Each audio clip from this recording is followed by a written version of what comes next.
Irmão, se você estava aqui até agora, são 11h13, se você estava aqui até agora distraído, disperso, né, está aqui a chance, a janela, para que você se concentre, para que esse momento se torne finalmente, nessa manhã de domingo, um momento consciente, intencional para você. Não perca esse momento, porque é um momento onde nós estamos nos achegando diante de Deus, porque precisamos. Porque o nosso coração anseia pela sua palavra, que é fonte de vida. E se o seu coração não anseia por essa palavra, é porque você não percebeu com que nós estamos lidando e com quem nós estamos lidando. Então que nessa manhã o Espírito de Deus possa abrir os seus olhos, os seus ouvidos, o seu coração, e que você possa ansiar por essa palavra, desejar essa palavra, enquanto você a recebe e ela transforma a sua vida, seus atos, suas ações, suas emoções, seu coração. Hoje nós vamos continuar nossa série de mensagens. Todos os domingos nós temos nos encontrado aqui, domingo após domingo, diante da palavra do Senhor, no livro de Josué, para nós aprendermos a respeito do que Deus deseja ministrar ao nosso coração, nessa palavra que é a palavra inspirada por Deus.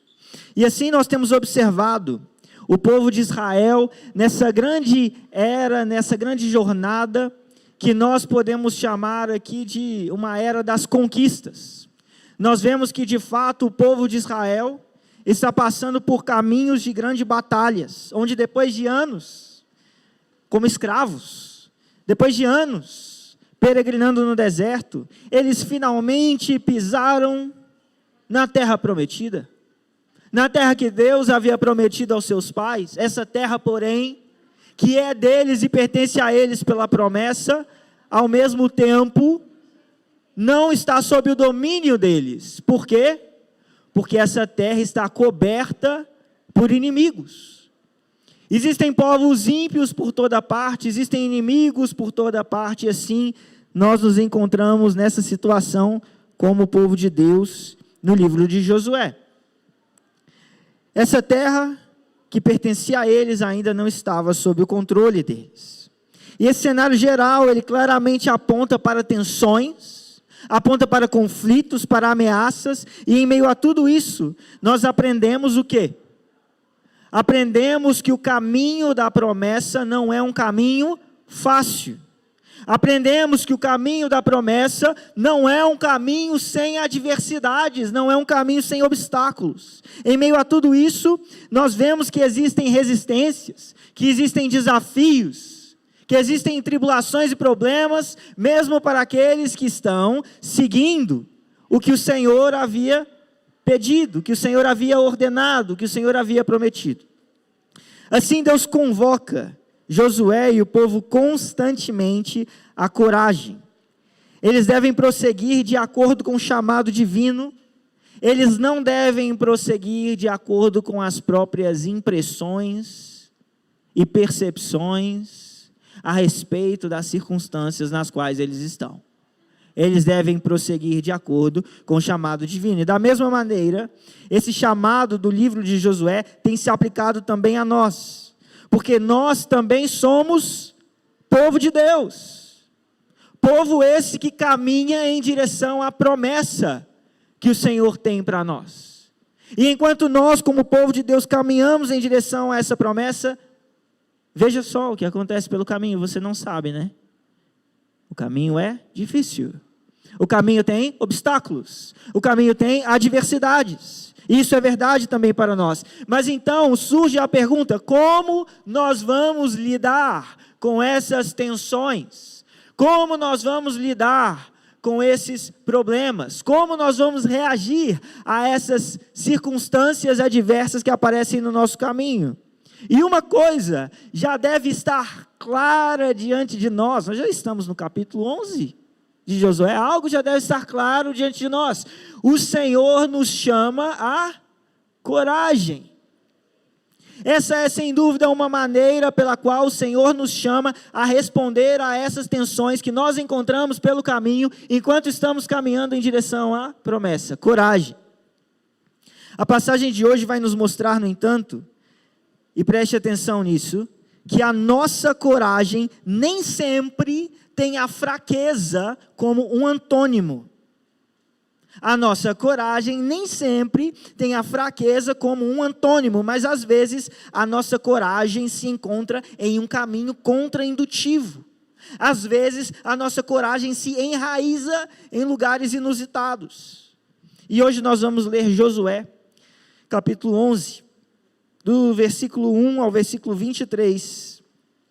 E essa história ela se passa em um contexto em que Josué e o povo de Deus estão vindo de vitórias sucessivas que acontecem, das quais falamos aqui nos domingos passados, em especial na região mais ao sul da terra prometida.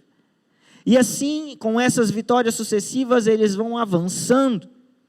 E à medida que eles avançam e os impérios ímpios caem, os impérios ímpios que ainda não foram atacados e estão de pé, começam a reagir, começam a se perturbar, começam a pensar, olha, eles estão vindo, é melhor a gente tomar alguma providência. E assim nós nos encontramos em Josué, capítulo 11. Nós vamos ler esse texto agora, mas antes de ler, eu quero dizer uma coisa. Esse texto é aquele texto perfeito para que você, que é distraído, se distrair. Sabe, quando você está lendo o texto, de repente você está pensando em outra coisa, tem nada a ver, você não sabe nem como você tem a habilidade de continuar a leitura pensando em outra coisa.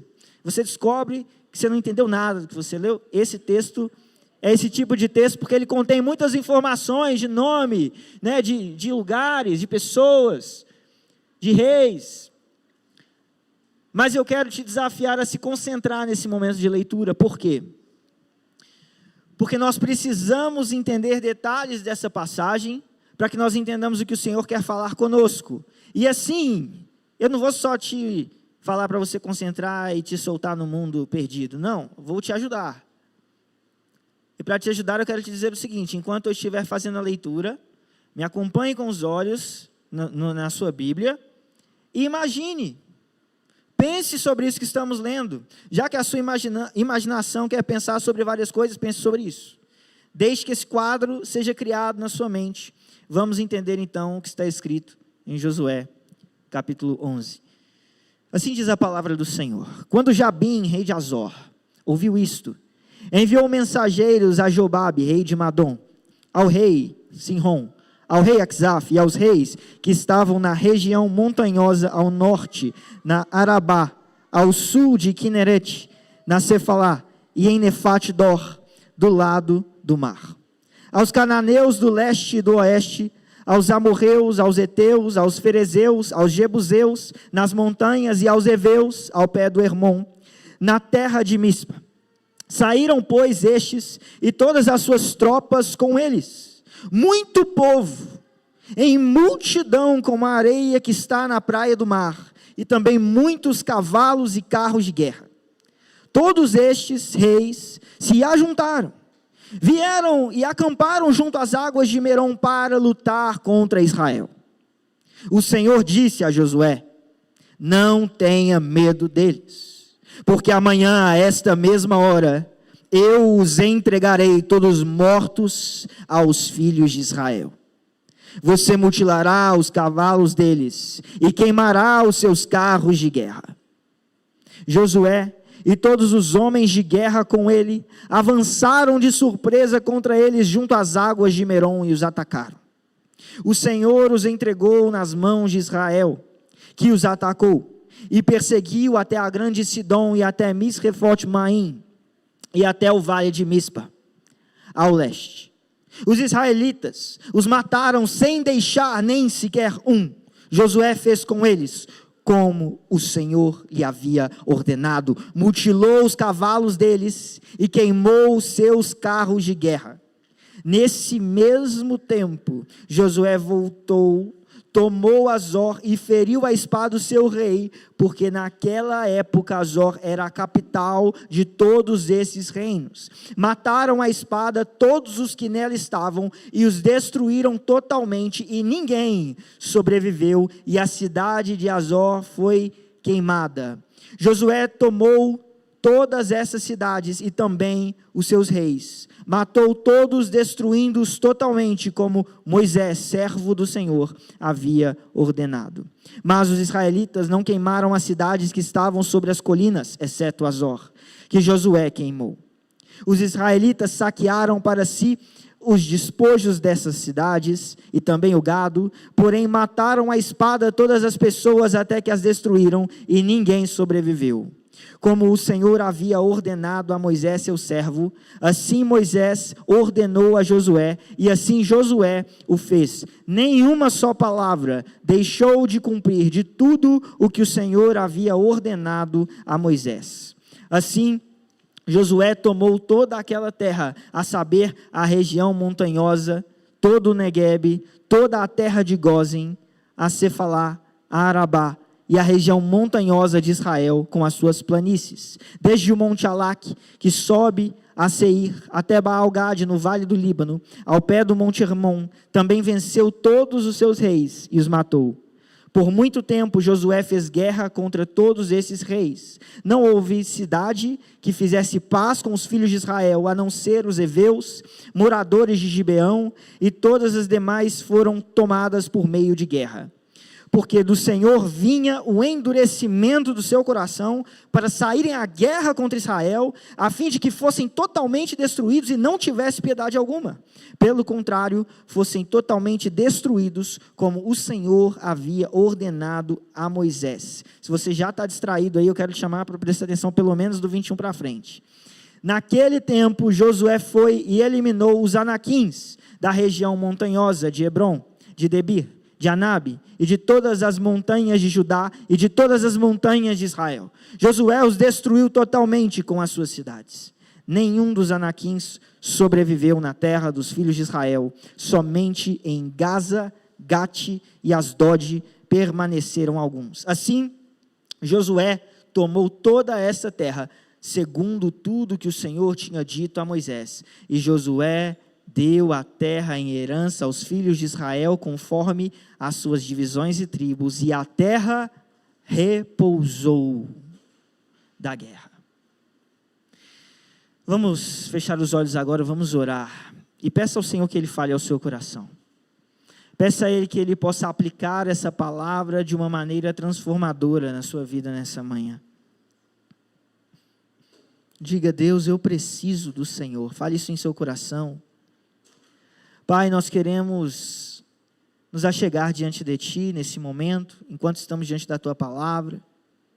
Queremos pedir ao Senhor que fale conosco. Queremos pedir ao Senhor que o Senhor destampe os nossos ouvidos para a Tua voz. Eu quero pedir ao Senhor, Deus, que o Senhor venha me conduzir com fidelidade à Tua palavra. Que o Senhor venha me usar com graça na vida dos meus irmãos. Que o Senhor tire de mim, do meu coração e dos meus pensamentos, tudo aquilo que se torna ruído, para que os meus irmãos recebam aquilo que o Senhor quer ministrar e para que o meu próprio coração receba aquilo que o Senhor quer ministrar. Que o Senhor possa ser exaltado nessa manhã no nosso meio e que o Teu Espírito, Deus, possa nos conduzir em cada palavra. Em nome de Jesus Cristo nós oramos. Amém. Meus irmãos, quando eu era criança, ainda bem novinho, os meus pais colocaram meu irmão e eu na aula de natação. E ali, na aula de natação, a gente nadava toda semana, algumas horas por semana, e fizemos isso durante alguns anos. Nós até gostávamos bastante de fazer isso. E diferente daquelas pessoas que não sabem nadar e morrem de medo de água, porque têm medo de morrerem afogadas, meu irmão e eu, na verdade, desenvolvemos uma grande confiança ao nadar. E essa confiança que tínhamos ao nadar gerou coragem. E essa coragem que nós desenvolvemos em relação à água gerou diversos avisos da minha mãe. Todas as vezes que nós iríamos viajar para a praia. Porque todas as vezes que nós íamos viajar para a praia, a minha mãe, mineira, e nós mineiros, dizia para nós assim: cuidado, o mar é perigoso. E só morre afogado quem sabe nadar. Eu quase que me perguntava, então, por que você me colocou na aula de natação? Era mais seguro que eu não soubesse nadar. Se só morre afogado, quem sabe nadar? Aliás, minha mãe, se você acha que ela falava isso só quando a gente era criança, não. Basta que eu marque uma viagem para a praia e eu sei que eu vou ouvir, cuidado. O mar é perigoso. Só morre afogado quem sabe nadar. Aliás, a minha mãe, ela não está aqui hoje. Ela está onde? Está em Itajaí, onde mora hoje o meu irmão, Daniel. Daniel mora em uma cidade do litoral brasileiro já há algum tempo. Ele vive na praia, mas eu tenho certeza que minha mãe, ao visitá-lo, está dizendo para ele, cuidado, o mar é perigoso. E só morre afogado quem sabe nadar. Apesar de nós não aguentarmos mais ouvir isso, eu tenho de dizer a você que eu reconheço, que eu entendo a verdade dessa afirmativa. Quem não sabe nadar não morre afogado, por quê? Porque não entra na água. Mas aquele que confia em si mesmo o suficiente para desafiar o mar, é aquele que muitas vezes assume um risco maior do que deveria assumir.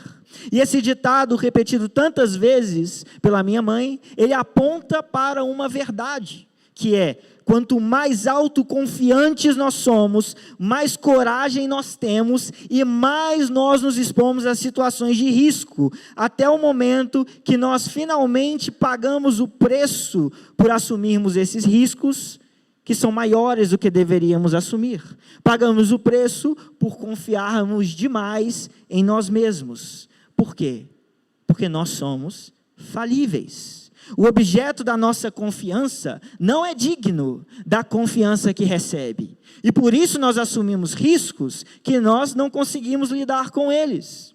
Nos expomos a essas situações. Em outras palavras, a nossa força se torna a nossa fraqueza. Enquanto a fraqueza de alguns é exatamente aquilo que lhes impede de morrerem afogados. Mas o que é que isso tem a ver com essa passagem que nós lemos? A passagem que nós lemos hoje nos revela uma dimensão dessa verdade. Nesse texto, nós descobrimos o seguinte: nós descobrimos que não há ninguém mais forte do que um homem fraco que confia em Deus. Não há ninguém mais forte do que um homem fraco que confia em Deus. A história que nós acabamos de ler se parece muito com a passagem que eu mesmo preguei aqui, há 2 domingos atrás, quando nós estávamos falando de Josué capítulo 10. Daquela vez, no entanto, os eventos que nós lemos ocorriam mais ao sul da terra, e agora os eventos que nós lemos hoje ocorrem mais ao norte da terra. Mas em ambos os casos, um rei importante de um povo inimigo, ao sentir-se ameaçado pelo que Deus estava fazendo, dando vitórias ao seu povo, resolve se juntar com outras cidades e outros reis, convocar um exército e agir contra aquele povo. Em ambos os casos, nós vamos ser levados a um ambiente de batalha e de conquista também no livro de Josué. Dessa vez, no entanto, há um grande destaque para a força com a qual esses inimigos se levantam. Há um destaque especial sobre o volume desse exército, sobre a grandeza desses exércitos que se levantam, em contraste com aquele que deveria ser o objeto de confiança de Israel, em contraste com aquela que deveria ser a razão de sua coragem. E assim, essa passagem nos revela que a nossa fraqueza deve gerar em nós pelo menos 3 forças. A nossa fraqueza deve gerar em nós pelo menos 3 forças. E é sobre essas forças que eu quero falar com você nessa manhã. A primeira dessas forças que devem ser geradas em nós diante das nossas fraquezas, diante desse contraste que nós vemos entre esse exército e o povo de Israel, a primeira força é a força da confiança. Veja o que diz o versículo 6. O Senhor disse a Josué: não tenha medo deles, porque amanhã, a esta mesma hora, eu os entregarei todos mortos aos filhos de Israel. Você mutilará os cavalos deles e queimará os seus carros de guerra. Então, como nós falamos, o que estava acontecendo era que Deus estava dando vitórias sobre vitórias ao seu povo, e eles avançavam, em especial na parte sul daquela terra, e assim, com o seu avanço, os inimigos que se encontram mais ao norte ficam preocupados, se sentem ameaçados. E Jabim, um rei, que controlava a capital da região norte, ele, ao avaliar essa situação, toma a decisão de agir. E para a sua ação, ele faz uma grande convocação. Ele convoca muitos homens, outros reis, cidades, povos, para lutar contra Israel. Entre os versículos 1 e 3, nós vemos que essa convocação, ela é descrita de uma maneira diferente, ou específica. Ela começa de um ponto específico, e ela vai se ampliando para um ponto mais geral. A convocação começa citando o nome de reis, passa a regiões e termina em grupos étnicos. E isso nos traz tanto a percepção da influência de Jabim, como também destaca o tamanho do movimento que está acontecendo naquele lugar. E nós vemos isso de maneira bem clara no versículo 4, que diz assim: saíram, pois, estes e todas as suas tropas com eles, muito povo, em multidão como a areia que está na praia do mar, e também muitos cavalos e carros de guerra. Veja só, esse texto, ele é enfático, ele ressalta esse aspecto da quantidade desse povo. O texto está nos falando de uma grande multidão que estava vindo contra o exército de Israel. Mas, quando nós observamos essa passagem, existe algo que chama a atenção, que Deus chama a atenção, que isso chama a atenção de Josué, o autor, e também chama a atenção do povo de Israel, e chama a nossa atenção. E o que é esse detalhe? Esse detalhe é que a multidão vinha com muitos cavalos e carros de guerra. Agora, esse detalhe pode, a princípio, parecer apenas um detalhe, mas não. Cavalos e carros de guerra são uma enorme vantagem militar dentro das guerras dessa época. Cavalos e carros de guerra fariam a diferença entre você perder ou vencer não só uma batalha, mas uma guerra. E não só isso, mas cavalos e carros de guerra se tornam algo simbólico dentro da mentalidade, do entendimento da cultura do povo judeu. Por quê? Nós podemos ver como eles são simbólicos, por exemplo, quando nós vemos Deus estabelecendo em Deuteronômio 17, uma provisão para os reis de Israel. Ali em Deuteronômio 17, Deus, antes mesmo da monarquia, está falando como que os reis que viriam a ser reis em Israel deveriam se comportar em relação ao acúmulo de 3 coisas que eles não deveriam acumular. Quais são essas coisas que os reis de Israel não deveriam acumular? Prata e ouro, mulheres e cavalos. Isso já nos mostra como carros e cavalos se tornam um símbolo dentro da mentalidade e da cultura da época. Para além disso, nós somos lembrados também do Salmo 20, verso 7.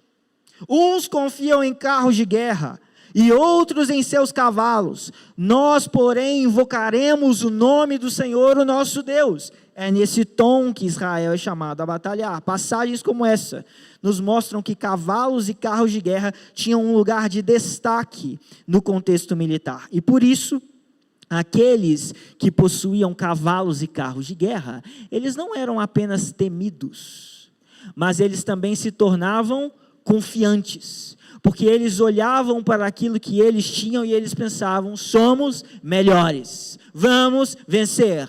Podemos ir à batalha, porque nós temos povo suficiente, poder o suficiente, carros e cavalos. Nós estamos aqui então com uma multidão de soldados se levantando contra Israel, e entre eles muitos carros e cavalos. Agora eu te pergunto, qual seria a reação natural, qual seria a resposta natural em um cenário como esse, onde Israel está em uma grande desvantagem militar?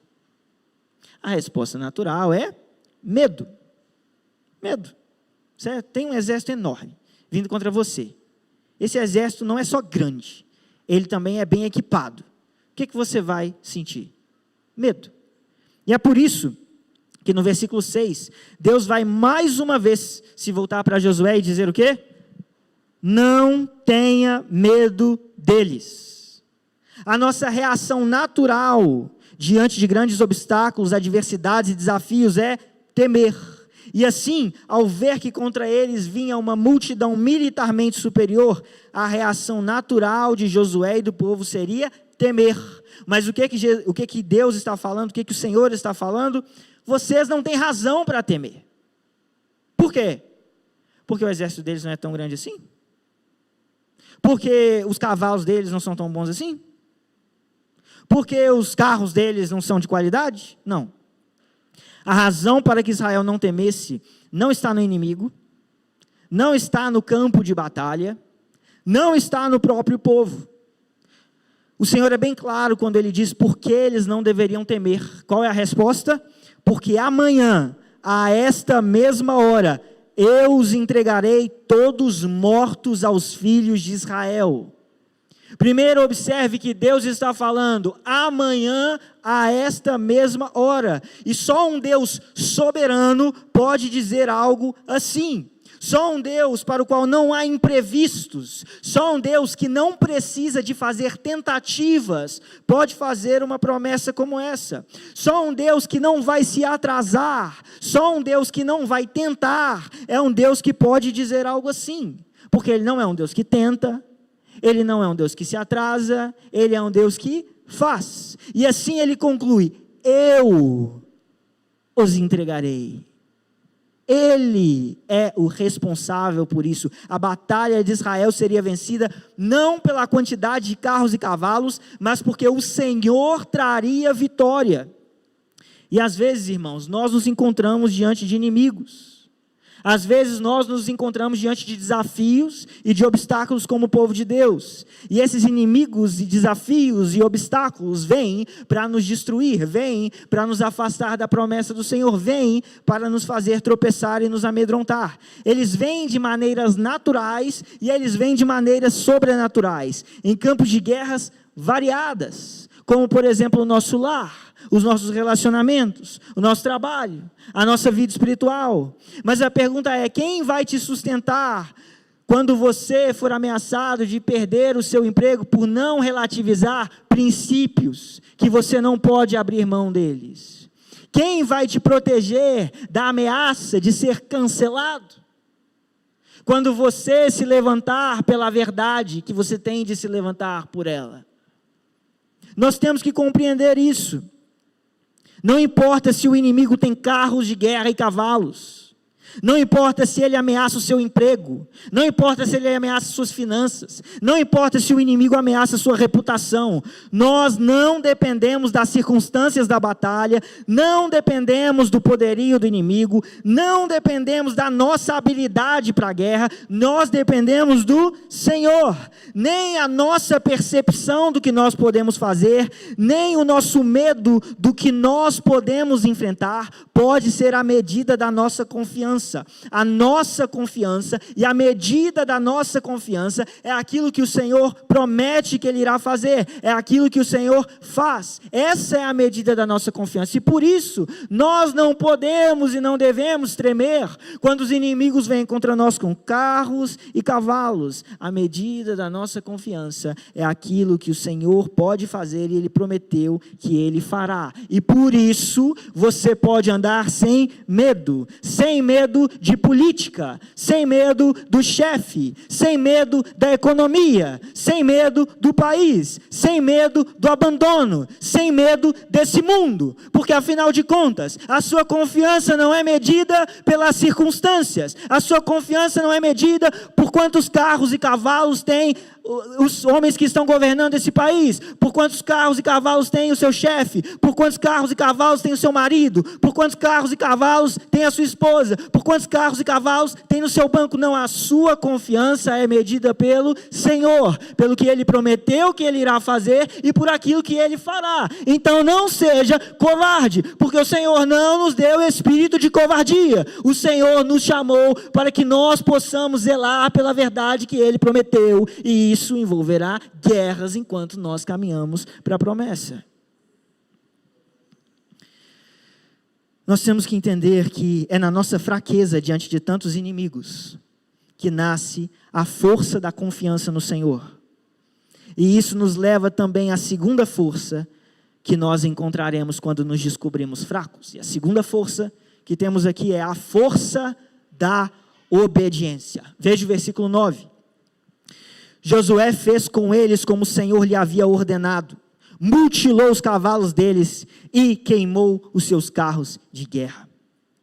No fim do versículo 6, como nós já lemos, Deus dá então uma ordem que chama a nossa atenção. Deus diz: você mutilará os cavalos deles e queimará os seus carros de guerra. E no versículo 9, o que nós vemos? Nós vemos que Josué de fato obedeceu. Né? No versículo 9 nós vemos que Josué cumpre essa ordem. Mas espera um minuto, não seria mais interessante que se ao invés de Josué, se ao invés de Israel destruíssem os carros de guerra e os cavalos, não seria mais interessante se eles tomassem os carros de guerra e cavalos? Não. Deus os está mandando destruir aquilo que roubaria a sua confiança nele. E essa é uma verdade que nós não podemos perder. Deus os manda destruir aquilo que poderia roubar a sua confiança nele. Agora considere isso. Deus havia garantido ao seu povo vitória, certo? Ele disse que ele entregaria os inimigos nas suas mãos. Mas diante dessa promessa, no entanto, Deus não está convocando o povo a uma passividade. E nós precisamos entender essa verdade.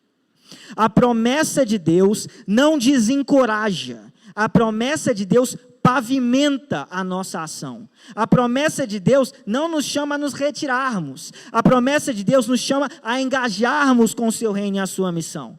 Quando Deus faz uma promessa ao seu povo, eles não param o seu trabalho. Eles avançam em relação ao seu destino com a garantia de que eles chegarão lá.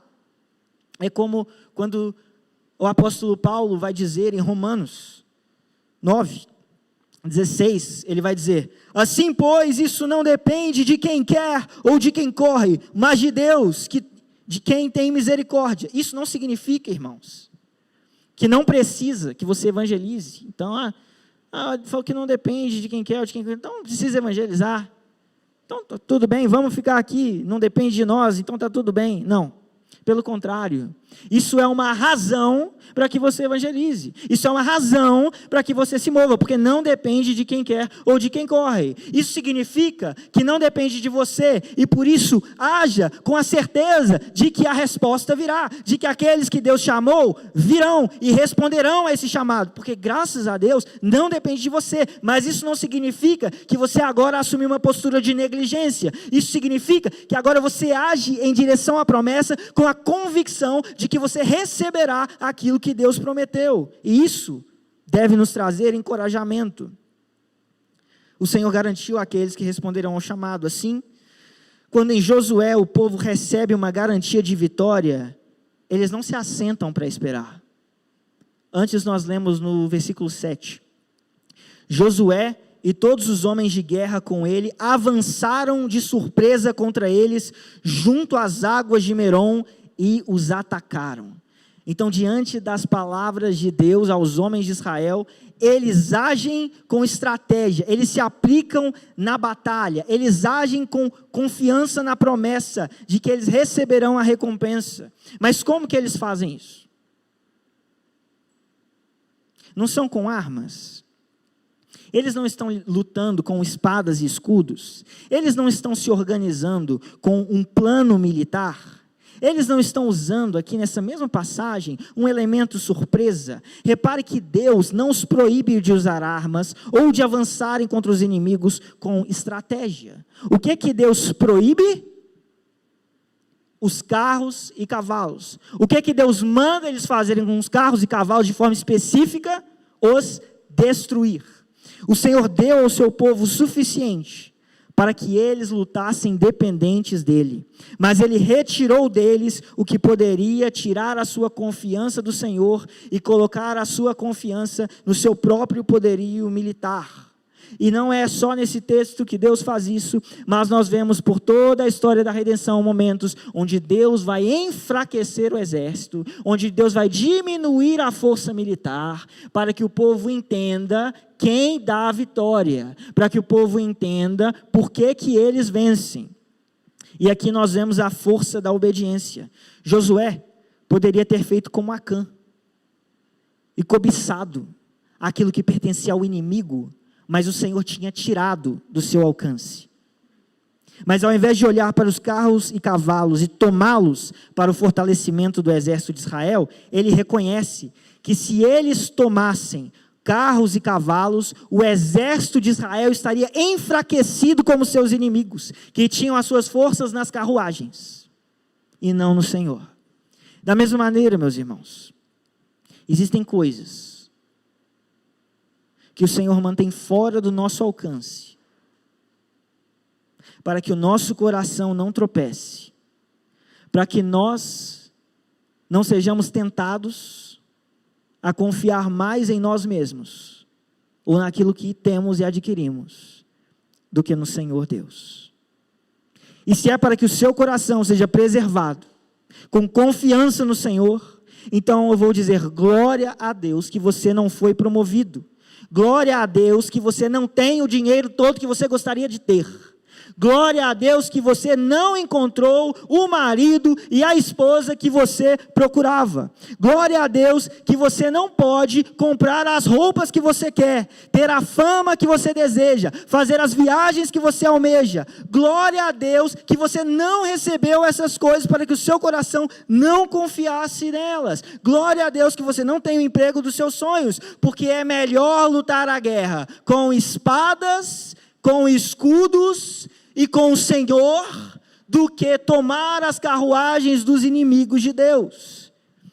Isso não quer dizer que se você alcança essas coisas que eu falei, isso é ruim. Não, de maneira nenhuma. Se o Senhor lhe concedeu todas essas coisas e o seu coração permanece fiel a Ele, glória a Deus por isso. Mas se Ele te mandar queimar as carruagens, queime. Se Ele te mandar ferir os cavalos, fira, para que o seu coração não seja tentado a tirar a sua confiança do Senhor. Talvez ao olhar para os inimigos de Deus nesse mundo, eles pareçam exuberantes em seus cavalos. Isso te lembre de como você é fraco, mas é nesse instante que nós descobrimos a força da obediência. A obediência nos fortalece ao nos alinhar com a vontade do Senhor. Por 5 vezes nesse capítulo nós lemos que Josué fez tudo o que o Senhor tinha dito a Moisés. Veja que isso é algo que se repete várias vezes aqui. E o que o Senhor disse a Moisés então? Se Josué tinha feito tudo como Moisés tinha dito, tudo como o Senhor disse a Moisés, então o que o Senhor disse a Moisés? O Senhor falou para que eles destruíssem as nações inimigas e não se misturassem com elas, com 2 objetivos, como nós vemos em Deuteronômio 7 e 20, juízo e santificação. A obediência tornava Israel instrumento de juízo e o santificava, separando-os dos pecados e das corrupções das outras nações. A nossa obediência, como povo de Deus, também traz juízo sobre as nações, ao denunciar o seu pecado. E a santificação nos separa da impiedade desse século. Em nossa fraqueza, nós encontramos a força da confiança no Senhor. Em nossa fraqueza, nós encontramos a força da obediência a Deus. E por fim, em nossa fraqueza, nós encontramos a força da esperança. Veja o versículo 23. Assim Josué tomou toda essa terra, segundo tudo o que o Senhor tinha dito a Moisés. E Josué deu a terra em herança aos filhos de Israel, conforme as suas divisões e tribos, e a terra repousou da guerra. Quando nós percebemos que a nossa confiança não deve estar em nós, mas em Deus, nós somos direcionados à obediência. E quando nós somos direcionados à obediência, nós somos então movidos pela esperança. Veja só, por exemplo, quando nós estamos falando do povo de Israel, o que vai acontecer em Êxodo, capítulo 6, quando o povo ainda se encontrava em escravidão, e Deus vai dizer àquele povo assim: eu sou o Senhor, vou tirá-los dos trabalhos pesados no Egito, vou livrá-los da escravidão, vou resgatar vocês com o braço estendido e com grandes manifestações de juízo. Eu os tomarei por meu povo e serei o seu Deus, e vocês saberão que eu sou o Senhor seu Deus, que os tiro dos trabalhos pesados no Egito. Eu os levarei para a terra que jurei dar a Abraão, a Isaque e a Jacó. Darei essa terra a vocês como herança. Eu sou o Senhor. O povo de Israel, daquele momento em diante, se move porque existe no seu horizonte uma promessa, porque existe no seu horizonte uma esperança garantida pelo Senhor. E todas as vezes que eles tiram os olhos deles dessa promessa, eles caem. E todas as vezes que eles se voltam para o Senhor, eles são movidos pela força dessa esperança. Veja que Israel está em uma longa jornada até chegar à terra. E aqui mesmo na terra, nós vemos que essa longa jornada permanece. Veja o versículo 18 do capítulo 11. Nós lemos: por muito tempo Josué fez guerra contra todos esses reis. Gente, nós lemos poucos versículos e nós nos esquecemos de quantos anos podem se passar entre eles, de quão longo pode ser esse processo.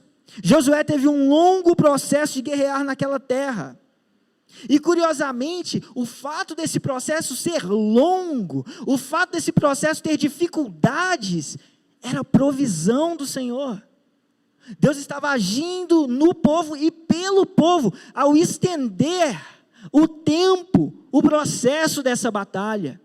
E nós temos que entender que da mesma forma, às vezes o Senhor faz conosco e é necessário que demore, porque Deus não se atrasa, mas Ele está trabalhando em nosso coração. E para que você veja, olha só que interessante, o Senhor diz em Deuteronômio 7:22, o Senhor, o seu Deus, expulsará essas nações pouco a pouco de diante de vocês. Deus não falou assim, eu vou expulsar todo mundo de uma vez. Ele falou, pouco a pouco. E continua, vocês não poderão destruí-las todas de uma só vez, para que as feras do campo não se multipliquem contra vocês. Na extensão daquela batalha, na extensão daquela peregrinação, o Senhor estava agindo, guardando o seu povo, protegendo o seu povo. Ao mesmo tempo, Deus está administrando juízo sobre as nações, enquanto Ele conduz a história da redenção. Se nós observarmos com atenção o percurso e progresso de Israel, nós vamos entender então que existe sobre a criação um grande conflito, uma grande tensão, uma rebelião cósmica entre os céus e a terra contra Deus e o seu ungido. Nós vemos isso nas Escrituras. Entre o mundo físico e espiritual, eles se voltam contra Deus. E sob a sombra da escravidão de Israel e do ataque dos seus inimigos, está revelada uma trama cósmica. E em meio ao juízo que Deus opera, nasce aqui uma esperança. Primeiro, esperança de que os ímpios serão condenados, de que haverá justiça sobre aqueles que não se arrependem, mas se levantam como blasfemos, se levantam como inimigos de Deus. Eles cairão um após o outro, como caiu Jericó, como caiu Ai, como caíram os reis do sul, como caem agora os reis do norte. Essas nações, esse versículo 20 nos diz que essas nações foram tomadas pelas guerras, porque o Senhor do Senhor vinha o endurecimento do seu coração para saírem à guerra contra Israel, a fim de que fossem totalmente destruídos e não se tivesse piedade alguma. Pelo contrário, fossem totalmente destruídos como o Senhor havia ordenado a Moisés. Então, quando você vê homens se levantando contra Deus, como se eles fossem poderosos, como se eles tivessem a vida e a morte nas suas mãos, como se eles fossem os reis dessa terra, como se deles tudo dependesse, quando você vê as nações sendo governadas por homens ímpios e injustos, quando você vê a terra que estamos sendo presas em imoralidade, impiedade e em pecado, tenha certeza de que Deus trará juízo, e não se preocupe, porque em 2 Pedro capítulo 3, versículo 7 está escrito: os céus e a terra que agora existem têm sido guardados para o fogo, estando reservados para o dia do juízo e da destruição dos ímpios. Segundo, ao olhar para a história de Israel, nós não vemos apenas o prenúncio da esperança de condenação dos ímpios, mas Josué é aquele que elimina os anaquins da terra que o Senhor os dá. Você sabe quem são os anaquins? Os anaquins aparecem em Números 13, quando Moisés envia os espias para olharem aquela terra, essa terra na qual nós estamos agora vendo o povo. E dessa terra vêm os espias de volta com Josué e Calebe, dizendo: está pronta, vamos entrar. Mas os outros espias trazem a Moisés um relatório e eles dizem: a terra pela qual passamos para espiar é terra que devora os seus moradores, e todo o povo que vimos nela são homens de grande estatura. Também vimos ali gigantes, os filhos de Anak são descendentes de gigantes, e éramos aos nossos próprios olhos como gafanhotos, e assim também éramos aos olhos deles. São esses anaquins que separavam o povo de Deus da promessa que Deus havia feito neste episódio, que agora vão cair pela espada de Josué. São esses anaquins que aterrorizavam o coração do povo de Deus, que agora vão ser decapitados pela espada de Josué, mostrando que não há ninguém que possa separar o povo de Deus da promessa que ele faz. Esses gigantes na Bíblia, eles são um produto da rebelião dos céus e da terra. Mas Josué os derrota pela espada. E então esse texto termina com um tom de prenúncio escatológico, onde depois de todo o sangue derramado, nós vamos ler o seguinte: e a terra repousou da guerra. Irmãos, a terra está em guerra. Nós não estamos apenas lendo sobre guerras aqui, nós estamos em guerra.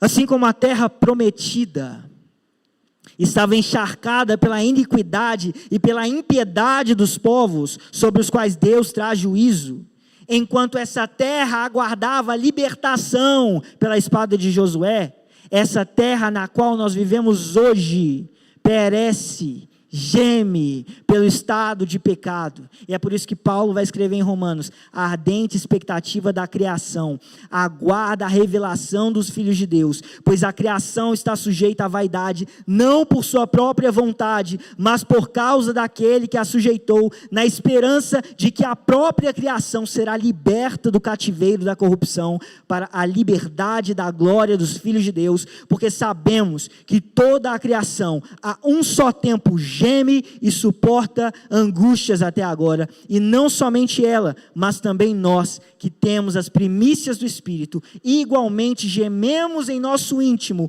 aguardando a adoção de filhos e a redenção do nosso corpo, porque na esperança fomos salvos. Ora, a esperança que se vê não é esperança, pois quem espera o que está vendo, mas se esperamos o que não vemos, com paciência aguardamos. Paulo está nos apontando aqui desse texto, o mesmo que nós vemos em Josué: enquanto a terra sofre impiedade, enquanto a terra sofre sujeita à vaidade, o juízo vem, e a esperança nos fortalece, porque há alguém em quem nós podemos lançar a nossa confiança, que é mais forte do que carros e cavalos. E por isso nele está a nossa força. Alguém que tem uma obediência perfeita até a morte, e morte de cruz. E por isso nós podemos ser semelhantemente a ele obedientes. Aquele que foi obediente e morreu por nós em uma cruz. E há um libertador, no qual está a nossa esperança, que é maior do que Josué, que não é apenas Jesus, o servo sofredor, mas que é Jesus, o justo juiz, que se assenta sobre o trono, que trará a juízo todos aqueles que se voltam como inimigos de Deus. É da espada dele que os anaquins cairão, que os gigantes descerão ao pó. Não há homem forte o suficiente, não há poder das trevas, não há principado, não há potestades, não há inimigo de Deus que não venha se dobrar diante do trono de Cristo para ser julgado e condenado, porque somente aqueles que pertencem a Ele, que estão nele, serão salvos, e a justiça virá. E eu sei que no fundo do seu coração você clama por justiça, você tem sede de justiça, porque isso está em nós, e nos dói ver a nossa terra ser destruída, nos dói ver o que o pecado faz com o homem, nos dói ver o que o pecado faz dentro das nossas próprias casas, mas a esperança está que o juízo virá, que a justiça virá, que a redenção virá, e é por isso que nós podemos descansar, e é por isso que essa terra vai encontrar repouso. É por isso que nós vamos encontrar repouso. Então, se você está aqui nessa manhã e você não rendeu a sua vida a Cristo, é tempo de deixar de ser um inimigo de Deus. É tempo de se prostrar diante dele e se render a Ele. Mas nós temos que reconhecer que somos fracos. E, portanto, a nossa força vem da nossa confiança nele, vem da nossa obediência a Ele, vem da nossa esperança nele. E que você seja conduzido na sua vida por essa força, que não está nos carros e cavalos, mas que está no Senhor, o Deus dos exércitos. Vamos orar? Senhor, nós te agradecemos por quem o Senhor é. Te agradecemos porque o Senhor trará justiça e os dias dos maus estão contados. Os dias dos poderes das trevas reinarem estão contados. Eles foram pesados na balança e achados em falta. E nós sabemos que a justiça virá pela tua espada e que não há gigante que seja tão alto a ponto de chegar aos céus e vencê-lo. Eles cairão pela tua espada. E eu peço ao Senhor, Deus, que nós sejamos sustentados como teu povo, que o Senhor sonde o nosso coração, e que o nosso coração encontre paz no Senhor, para que do Senhor venha a nossa força, enquanto confiamos em Ti, enquanto obedecemos a Ti, enquanto temos esperança em Ti. Renova-nos nessa manhã, Pai, renova a nossa esperança, renova a nossa confiança, e nos alinha com a obediência. Em nome de Jesus Cristo nós oramos, amém. Que o amor de Deus, o Pai, a graça do nosso Senhor, Jesus Cristo, e a consolação e a comunhão do Espírito seja sobre a sua vida hoje e sempre. Amém.